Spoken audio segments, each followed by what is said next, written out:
Basketball has officially been back in the bubble for a few weeks now, and the play has definitely been interesting to say the least. Some teams have been making surprising surges, others have struggled a bit, and then with individual players we've seen tons of emergences where they take their games to the next level, but for today's video, we won't be discussing any of that. For the topic of today's video, we'll be discussing 6 players in particular who have actually been performing below their expectations, and as a result, have been somewhat disappointing. These players are guys that have built up excitement for their performances before the bubble, but have been playing subpar basketball to this point. Before we start though, make sure to like the video and subscribe to the channel, as all support is very much appreciated. Now with that being said, let's begin. The first player we'll be discussing that has had a disappointing return to play is the most hyped up prospect the NBA has seen in a very long time, being Zion Williamson of the New Orleans Pelicans. We hadn't seen much of Zion Williamson during the regular season before the bubble, but what we did see was a freak of nature who was capable of scoring with the best of them already because of his elite physical advantages, both athletically and due to his strength and agility. Averaging 24 points per game coming in, the Pelicans were seen by many as the favorites to get the 8th seed in the playoffs because of his emergence and the Pelicans' relatively easy schedule. Yet, since play has returned, things have not looked very good at all. For starters, he came back on a minutes restriction, demonstrating that he didn't exactly stay in very good shape during the hiatus. His offensive prowess slowly but surely returned, and he has scored over 20 points in each of his last 3 games, but the real concern comes on the other end of the floor. Zion's defense has been, without sugarcoating it, horrendous, and at times he's been unplayable despite how dominant of an offensive player he is. And in 5 games, despite playing limited minutes, the Pelicans have been outscored by 58 points with him on the floor, and his lack of defensive awareness and inability to get stops has played a big part in that. The Pelicans are in 12th place in the West now, looking unlikely to make the playoffs, and a lot of the concerns about Zion's conditioning and weight seem to still be there. The next player that has disappointed so far in the bubble is actually a teammate of Zion on the Pelicans, being Lonzo Ball. It would be very unfair to blame only Zion Williamson for the Pelicans' underwhelming play, because after looking like he was trending in the right direction all year, Lonzo has also taken a step back individually. Through 2 years, Lonzo's shot was a real concern, but then throughout this season, he finally started to show some real improvement, and he was knocking them down much more consistently. But in the bubble, he's averaging fewer than 6 points per game, and he's shooting an abysmal 26% from the field and 19% from 3. He hasn't looked as spry on defense, which admittedly is an issue you can mention about almost any Pelicans player, and his offensive production has fallen off, and because of that, he's also a contributor to the Pelicans' disappointing return. He's still making plays for others, but that's never been a concern with Ball's game, and ultimately, he still has a ways to go as an overall player. The next player we'll be discussing that has had a disappointing time in the bubble so far is the biggest name in basketball, unfortunately, being LeBron James of the Los Angeles Lakers.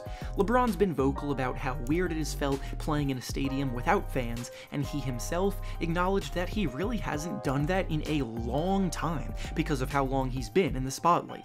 But ultimately, that can't be an excuse when everybody else is playing under the same circumstances. On the season, LeBron is averaging 25 points and 10 assists per game, while shooting 50% from the field and 35% from 3, and he's molded his game alongside Anthony Davis to continue to dominate, so as a result, the Lakers will be the 1 seed in the playoffs. However, in the 6 games the Lakers have played in the bubble, he's only averaging 21 points and 6 assists per game, and he's shooting the ball 45% from the field and 29% from 3, with all of those numbers going down from normal. The Lakers have been a team that goes as LeBron goes all year, and as a result, the team has a losing record in the bubble now as well, which is at minimum a little bit concerning. You can say they're taking it easy until the playoffs, which is valid, but ideally the team would probably have liked to have been going into the postseason with some momentum, and that starts at the top. Speaking of which, the next player we'll be discussing that has been disappointing so far is actually LeBron's running mate, Anthony Davis, because the struggles of the Lakers definitely don't fall all on LeBron. Davis is a Defensive Player of the Year candidate this year. He's an incredibly productive offensive player that has successfully taken the reins as the #1 scoring option on the Lakers as LeBron embraced more of a playmaker role, and his assertiveness has been what makes the Lakers so good throughout the year. Yet in the 6 games since the Lakers have come back, he's been very inconsistent, and quite frankly, a few of the games have just been flat out not good enough. His scoring is down from 26 per game to 21 in these games, but worst of all, he's shooting it terribly at 39% from the field and 30% from 3. Plus, in 2 separate games, he's failed to even crack double figures, posting a 9-point game against the Thunder and an 8-point game against the Pacers. He's seen by most as the best big man in the league for a reason, but with that comes accountability of a player with that title, and those kind of numbers just aren't good enough. The next player we'll be discussing that has really had a rough time in the bubble is Buddy Hield of the Sacramento Kings. Buddy's entire season has been unusual, and a disconnect between him and coach Luke Walton has become very apparent.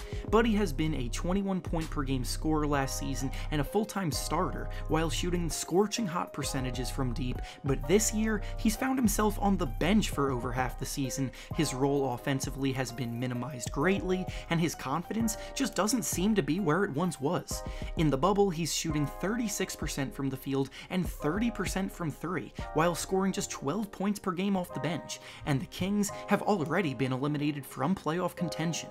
The worst part of this is that he was just signed to an extension with the team last summer, so if Walton keeps his job, I could definitely see a trade request coming in the near future for Buddy Hield. And finally, the last player we'll be discussing that has been a bit of a disappointment so far since play returned is Kendrick Nunn of the Miami Heat. Nunn went through basically the entire year as a pleasant surprise with his performance, stepping into a Heat team as an undrafted free agent, and he became a top 3 candidate for Rookie of the Year. His emergence made the team much more comfortable moving Goran Dragic to a bench role where he has excelled, and they were able to do this because Nunn was providing terrific scoring and shot creation in the starting lineup.